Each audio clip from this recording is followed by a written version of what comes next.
And picking up where I left off in part one, um, in we already talked about how India was very commonly not united, right? For all the reasons I mentioned at the end of part one, so diverse, and the caste system encouraged local loyalties, and so India was very rarely ruled as an empire. And so, in the absence of an imperial state or a large Indian state, caste became sort of the organization method by which Indian society was held together and a substitute for a state, right? And so, this caste idea, in addition to providing order and stability in society, was also the way that Indians cared for themselves, right? Like your jati or your individual caste was kind of in charge of social security and support should something befall you or your family, right? And so it again, was it wildly unequal? Yes. Was it horribly racist? Yes. Did it have social order benefits? Sure, right? It is a complex thing. And so this system, which had established itself for so long in India, also made Indians themselves ripe for exploitation by invaders. And we're going to see this multiple times where invading class or invaders came down from Central Asia with the Huns or various Mongol oriented people, or the Portuguese coming up the Indian Ocean Trade Network, or the British later, etc., etc. And so when these people came in, they basically saw written into Indian society already the systems that would make it easy for them to manipulate and exploit the poor, right? If you could tell the untouchables that you are who you are because your soul has poor karma levels, right? And so you need to do this work, and you do it well and you work hard, and maybe next time you're in next life you'll rise. Or you could tell the merchant class that, like, you don't fight against it. You need to do your dharma and be the best darn merchant you can be, but don't rise above yourself. You need to work for us. You need to pay your taxes, and that way your soul will rise. And so the caste system became a really convenient tool for invaders on the Indian subcontinent to basically use the established social hierarchies there to control Indian society easily, largely focusing on Hindu supporting belief systems and social elite statuses, judging or descending from job specialization. So now let's move out of India and let's take a look at how patriarchy compares in pretty much all of the various classical societies. And some of this is going to be a recap, right? In general, and this is a trend we're going to see multiple times, so it's worth really hearing it now. In general, patriarchy within a society, within a civilization, was generally less restrictive in the early years of that civilization or that dynasty or that state. Most commonly, what we see with patriarchy and the subjugation of women is that the longer a civilization or a culture or a dynasty is allowed to exist, the more harsh it gets to women, right? And so we can look at all sorts of interesting sociological reasons for that. Um, but despite this, and despite patriarchy being a dominant social organization method in human history, really since agriculture, despite this, we do have numerous instances in world history of women being active agents of change, right? Certainly not nearly as much as men, and history oftentimes would ignore women. But that doesn't mean they don't exist, right? And so the only problem with this is generally speaking, in early human history, even when we talk about important or famous women, we're usually framing their stories within a patriarchal framework. We're telling what they do in relation to men, what they have achieved in relation to men. Who are they related to that is male? And so, even the great queens, or, Empress Theodora in the Byzantine Empire that we're going to learn from, all of their stories are generally almost always told or kind of explained within a patriarchal framework. even as women were the figures in family life, and in most classical era societies, were kind of in charge of the home domain, even as the men were in charge of the outward facing. Um, Now, obviously, there are instances in history where women were able to achieve historical prominence and notoriety in positions outside the home. But again, that is rare. Patriarchy was the dominant form of social organization in just about every society since the agricultural revolution.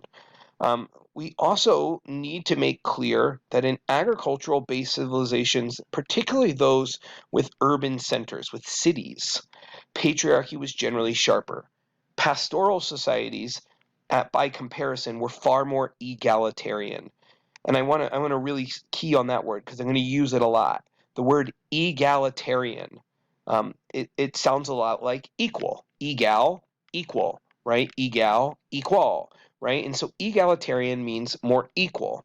Pastoral societies, while still patriarchal, were far more egalitarian than their agricultural urban um, city states, right? And so the horse-based empires or herding peoples of Central Asia tended to afford women much more social freedoms and social power than the city-based empires of China, right? And then lastly, what we see as a similarity, and this perhaps goes against what your natural instinct would be, is that for women, those women who were in the upper classes tended to have far greater gender restrictions placed on them than the lower classes. And generally speaking, we think, oh, well, rich people have it made. Well, rich women, while they might have had a lot more like comforts and things like nice things, they were far more restricted than poor women, based solely on the fact that poorer women um, couldn't be that restricted because they had to work, they had to exist in society. So the banishing them or secluding them to home and putting them in charge and only stuff what was in the home, and restricting their movements and what they could do and all that was less common for poorer women, whose social status basically took them out of the home by necessity. And so upper class women, patriarchal restrictions were more severe. So now let's take a look specifically at China. What did patriarchy look like in China specifically? Now, we've already said that from the Han Dynasty on, where Confucianism really entrenched itself, that the Confucian five relationships started the path of China on a patriarchal arc, right? And so when we look at, even if we look at the yin and the yang, right, the Confucianism and Taoism, that yin yang symbol, this pair of complementary opposites, even though they might perfectly match on the yin yang of the tear shape and then the upside down the fang, right? That even though they look like perfect opposites, they're in unequal terms. Right? In China, in Confucian society, men's sphere was the public, whereas women's sphere was the domestic. Women managed the household while men managed the outward facing responsibilities and duties of the family. But at the heart of it, women was, as I said in the last chapter, subordinate or below men in just about every one of the interactions. Women was subordinate to their father, women was subordinate to their husbands, and women were subordinate to their sons. And these three obediences meant that basically any interaction with a man, they were automatically going to fall below. Now, there were exceptions to this. In China, we even see across Chinese history that there were some women who managed to accumulate significant political authority. But we cannot use them as the rule and say, oh, that means that China was much more egalitarian. That was an exception to the rule. In general, women in China were controlled very strongly within a patriarchal framework. We know that some women did lead peasant rebellions, right, and were major players in rebellions, and achieved historical significance that way. We did also see that China specifically honored um, the role of mothers in the education of their sons. And this specifically, we're going to see on, I believe, Thursday's class when we look at a Chinese woman by the name of Ban Zhao, by looking at some primary sources of her, where she wrote a book to women of China, basically instructing them how to be good women. And she basically did it in such a way that she argued for the education of women in Chinese society, but not because Chinese women deserved it, right? But because how could they possibly be expected to educate their sons if they themselves were not educated? Um, Now, when we talk about women in China, we also would like to talk about the economic realities of something called a dowry. And a dowry, some of you might know this, is something that is paid by a woman's family to the family of the groom, right, when she gets married. And basically, you're basically giving a gift to the man's family for taking your daughter off your hands. It's a really gross idea, but basically, I'm going to give you, 10 herds of cattle and all this gold jewelry, and it's basically my payment for caring for my daughter from so I don't have to, right? And that's essentially what it is. And so it's pretty gross and definitely a signal of um, gender inequality and patriarchy in action. Now, we did see China that some women were able to achieve social, um, not power necessarily, but a place in society, particularly as it related to the silk industry, and that women on small scale silk looms in their houses um, were able to achieve some sort of economic gain for themselves or for their families. Now, as I said, peasant women would labor in fields, which gave them more freedom of movement. And, as I said, right, patriarchy tends to be more significant in the beginning of a civilization or the beginning of a specific empire. And so I think it's interesting to look at what happened to patriarchy after the fall of the Han Dynasty. After the fall of Han Dynasty, China went back into a period of kind of chaos and disorganization. And during this period of chaos and disorganization, and we're going to learn about this in a couple chapters, we started to see some of the pastoral nomadic peoples of Central Asia, these horse warrior peoples of the northern steppe regions, which is a giant plain that stretches across Asia, almost like a giant Kansas, that these pastoral peoples of the steppe regions of normal China started coming into China's society far more, right? It was undefended. There was no Chinese dynasty like the Han to keep them out. And so these pastoral nomadic people started coming into Chinese society and they started influencing, um, the way that Chinese civilization was engaging with women. I already said that pastoral nomadic peoples tend to have less pronounced patriarchy. And so when the nomadic peoples were particularly strong relative to China, Chinese patriarchy was lessened.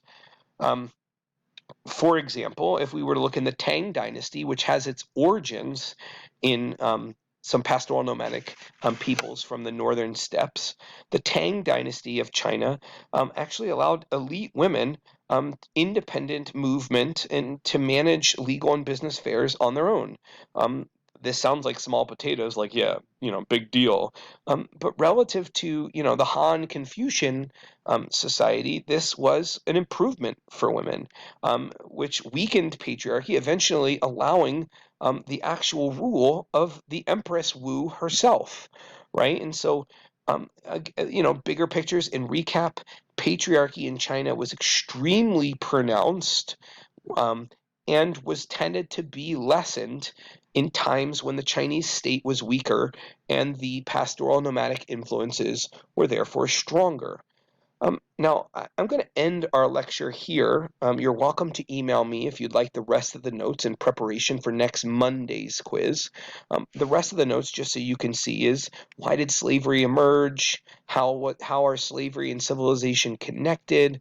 Why is the Roman Empire described as a slave society? How did slaves resist? Patriarchy in Greece, and that will do it. Enjoy the rest of your day. Please submit your notes, and I will see you on Thursday.